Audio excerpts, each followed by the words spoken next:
never slow up. No, I don't give a fuck.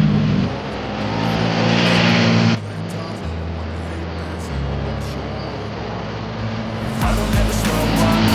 Take shit, I got no love for the fakeness. If you wanna play tough and wanna hate this, I'll always show up and make a statement.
Anjay.